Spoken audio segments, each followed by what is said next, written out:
ఫలుదా అనేది నార్మల్ గా అందరికీ తెలిసిందే, బట్ 90s లో ఉండే పాపాయ అనేది అందరికీ తెలుసు. We are giving with papaya falooda. Very excellent గా ఉంటుంది. ఖచ్చితంగా 100% 90s పీపుల్సే కాదు, ఈ రోజున 21 లో ఉన్న పీపుల్స్ కూడా తెలుస్తుంది. అండ్ ఎక్కడైతే Allu Ramalingaiah homeopathy hospital opposite లో ఉంది. And we are giving best menu also. మా దగ్గర అమెరికన్ డ్రై ఫ్రూట్స్ ఉంటుంది, ఫ్రూట్ అండ్ నట్స్ ఉంటుంది. అండ్ మెయిన్లీ ఫర్ కిడ్స్ కి, చిన్నపిల్లలకు కూడా వీఆర్ గివింగ్ బెస్ట్ అండి. Kids falooda we are giving. And 100% అందరూ హ్యాపీగా ఫీల్ అవుతారు. తప్పకుండా వచ్చి విజిట్ చేయండి. చిన్నపిల్లల కోసం ప్రత్యేకంగా ఫలుదా ఉంది. 100% వచ్చి రండి.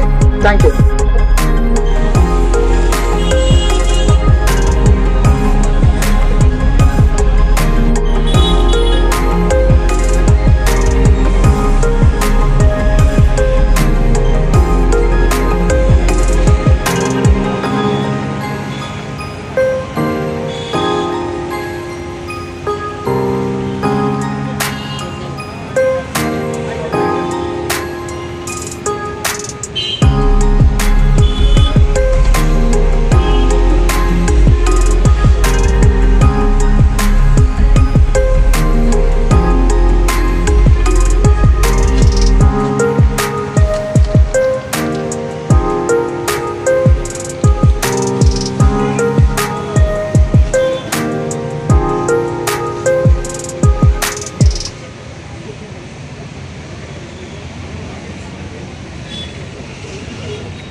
కొబ్బరి వస్తుంది.